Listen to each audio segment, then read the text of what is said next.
Pemirsa, polisi menaikkan status kasus video asusila mirip artis Gisel Anastasia dan Jessica Iskandar ke tingkat penyidikan. Sementara penyebar pertama video tersebut masih diburu polisi.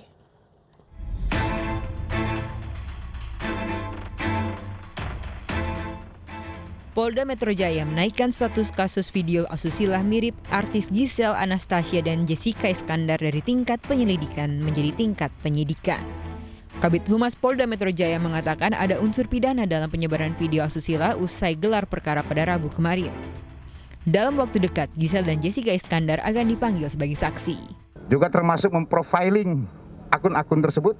Banyak bertanya kita, apakah akun-akun itu nanti akan dikenakan? Nanti sambil berjalan kita melihat. Karena memang yang dikejar sini adalah siapa yang menyebarkan nanti pertama dan juga yang menyebarkan masif. Juga ada yang bertanya kepada saya, apakah yang ada di dalam gambar tersebut yang mirip saudari G dan mirip saudari JI itu akan dipanggil atau diperiksa? Ya, kita sedang menyelidiki siapa di situ. Sebelumnya, Polda Metro Jaya menerima sejumlah laporan terkait video asusila yang diduga mirip Gisel dan Jessica Iskandar. Salah satu pelapor menuntut polisi untuk mengusut tuntas kasus penyebaran video asusila ini. Terkait di dalam video asusila ini kita minta diusut tuntas biar ada efek jerahnya gitu, biar nggak terulang-ulang lagi video kayak gini. Kini polisi masih mengejar penyebar pertama video asusila ini. Polisi menjerat pelaku dengan Undang-Undang ITE dan ancaman hukuman 6 bulan penjara dan denda 6 miliar rupiah. Dari Jakarta, Tim Liputan iNews melaporkan. Pusat Polisi Militer TNI Angkatan Darat menyatakan proses penyelidikan kasus penyerangan Polsek Ciracas sudah selesai. 67 orang sudah ditetapkan sebagai tersangka dan siap disidangkan.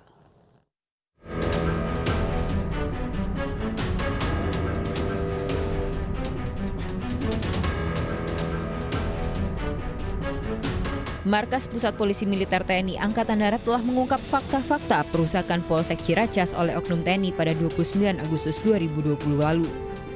Selama proses penyelidikan, Puspoma TNI Angkatan Darat telah memeriksa 111 saksi terdiri dari 52 orang anggota TNI Angkatan Darat, 7 orang TNI Angkatan Laut, anggota Polri 2 orang, dan masyarakat 50 orang. Dari ratusan saksi yang diperiksa, penyidik sudah menetapkan 67 tersangka dan semuanya ditahan. Berkas perkara para tersangka dibagi dalam 21 berkas. Orang yang terdiri dari TNI AD sebanyak 52 orang, TNI AL sebanyak 7 orang, Polri sebanyak 2 orang, masyarakat sebanyak 50 orang. 3. Berdasarkan keterangan saksi dan alat bukti yang ada, sebanyak 67 orang yang terdiri dari 25 satuan di jajaran TNI dan TNI Angkatan Darat telah ditetapkan statusnya sebagai tersangka dan dilakukan penahanan. Sekelompok orang menyerang sejumlah pertokohan dan Polsek Ciracas, Jakarta Timur pada 29 Agustus lalu. Mereka merusak bangunan kantor polisi dan membakar sejumlah kendaraan yang terparkir. Akibatnya, 2 polisi dan 1 warga sipil terluka. Setelah petugas dari Polri dan TNI menggelar olah tempat kejadian perkara, diketahui fakta bahwa insiden berawal dari sejumlah prajurit TNI Angkatan Darat yang termakan hoaks penganiayaan. Penyerangan berawal dari kecelakaan yang menimpa prajurit TNI Prada MI. Prada MI kemudian merekayasa kecelakaannya dengan mengarang cerita bahwa dirinya dianiaya sehingga rekan-rekan Prada MI menyerang Polsek Ciracas. Dari Jakarta, Tim Liputan iNews melaporkan. Ketua Umum PDI Perjuangan Megawati Soekarnoputri menyebut kondisi Jakarta saat ini amburadul. Pernyataan itu disampaikan Megawati menanggapi hasil penelitian yang menyebut bahwa Jakarta tidak masuk 3 besar kota mahasiswa terbaik tahun 2020.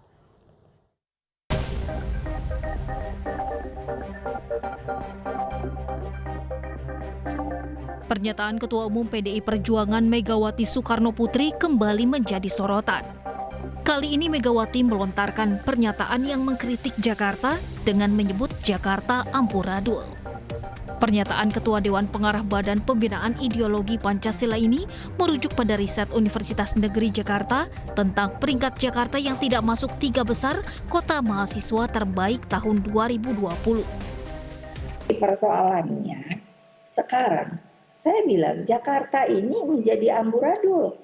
Karena apa? Ini tadi seharusnya City of Intellect ini kan dapat dilakukan. Tata kotanya, master plan-nya, dan lain sebagainya. Siapakah yang membuat hal ini? Tentunya para akademisi, insinyur, dan lain sebagainya, Nah, dengan demikian maka menurut saya ini sangat baik sekali dan terima kasih, semoga dapat diteruskan. Sebelumnya, Universitas Negeri Jakarta memaparkan studi tentang pemeringkatan kota-kota dengan mahasiswa di Indonesia tahun 2020.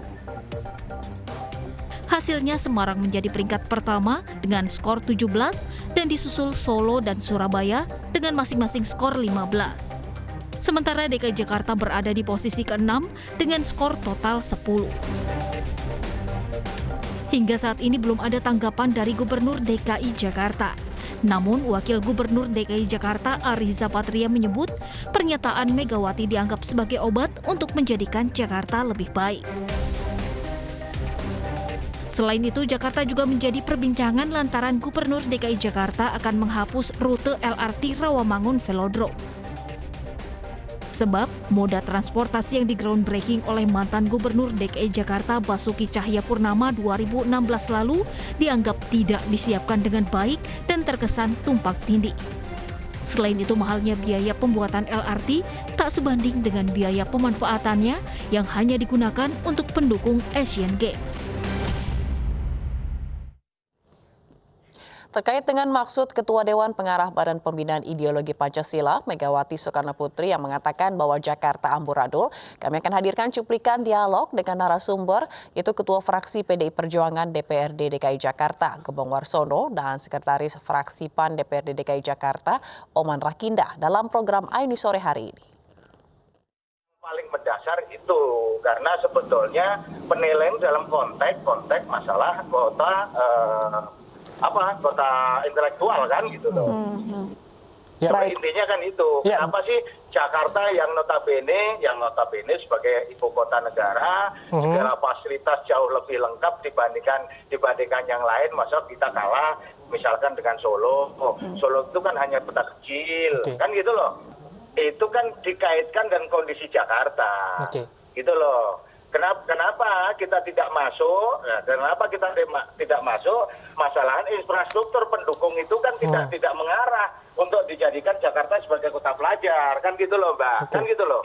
Ini kan satu keterpaduan, gitu loh.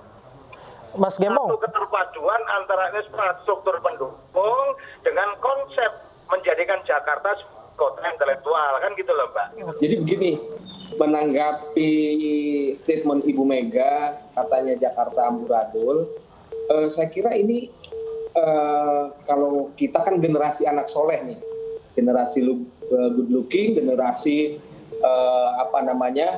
perbaikan akhlak yang kita terima sebagai nasihat dari orang tua kita untuk kita perbaiki.